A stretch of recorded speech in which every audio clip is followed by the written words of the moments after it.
We're back in St Clair's Church, where we began this series of talks, and once again we're looking at a window by the artist Charles Powell.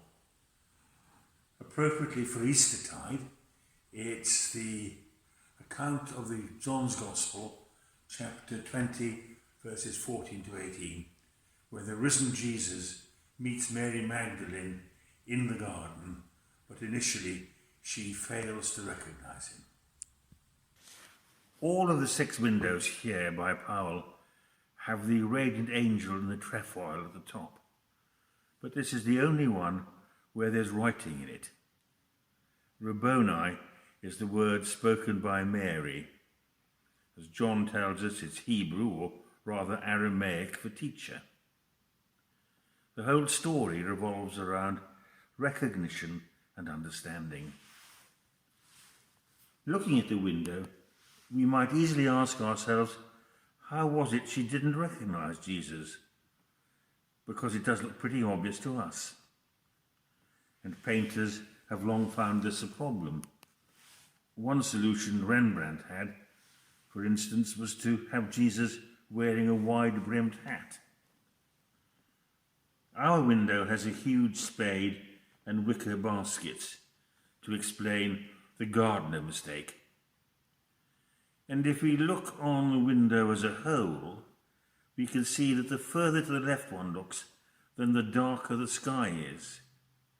And in this way, I think there's an attempt at accounting for Mary's mistaking the identity of Jesus, but also it's a way of suggesting a gradual dawning of awareness in parallel with the dawning of the day.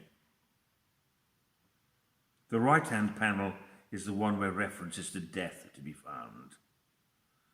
On a hill, 3 crosses of Calvary are still to be seen. The boulders behind Mary refer to the tomb.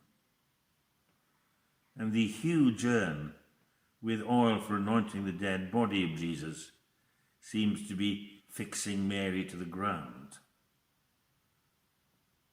There are perhaps a few hints of new life in the small young plants. Now the green blade riseth.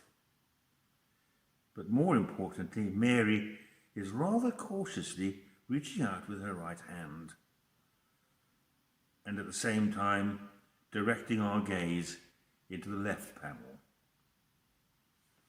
Jesus seems to be speaking, and traditionally these words are translated into Latin, Noli tangere.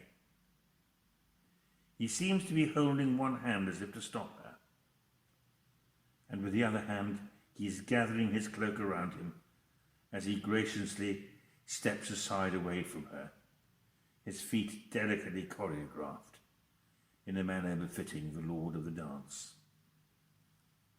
His hands and feet bear the wounds of crucifixion, and his side the wound of the spear.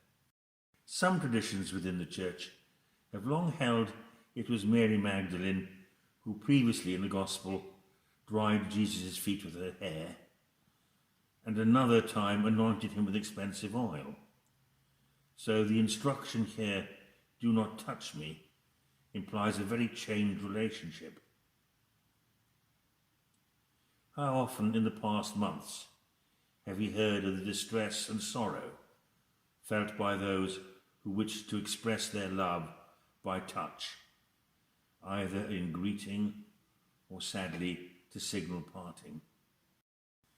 There's a famous painting by Titian of the same title, and this was the first work the public asked to be returned to its place in London's National Gallery once it was safe to return pictures when the Blitz was over. It was chosen by public acclaim. People were trying to get accustomed in World War II to being separated from their loved ones by huge distances, great lengths of time, and even death, often with the body missing. So you can see why it appealed to them. There's something appropriate too about it being retrieved from a cave where it had been concealed behind a rock. The words Noli tangere are, as I've said, Latin, and the New Testament was written in Greek. And scholars tell us a better translation would be, don't cling on to me, don't try and get in my way, don't impede me.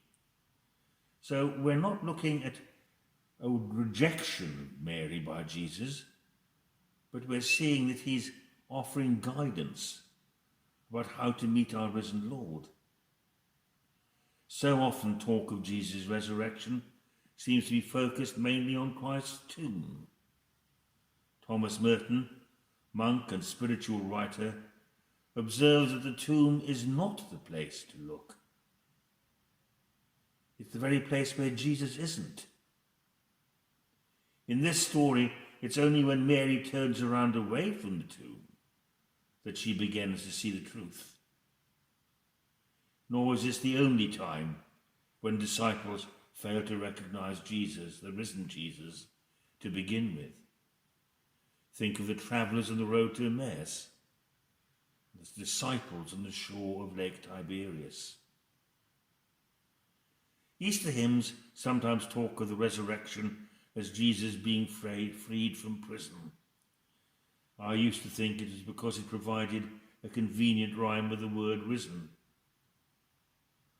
We began our talks with Luke visiting Paul in prison and offered some examples of how being in prison didn't prevent Christians from gaining a strengthened belief in the gospel.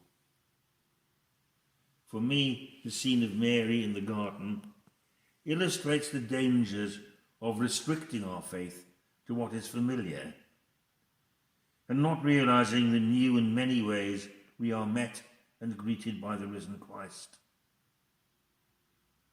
There are those tragic categories. Jesus quoted Isaiah, referring to those who look and look but never see properly, who listen and listen but never hear and understand. The Easter message is that a Lord who cannot be touched is a Lord who can never be taken away. So at Easter, let us give thanks and pray for all who are new to the faith, and remember those whose response to the gospel is limited and restricted. And give thanks that an Easter faith enlivens our love of God and neighbour.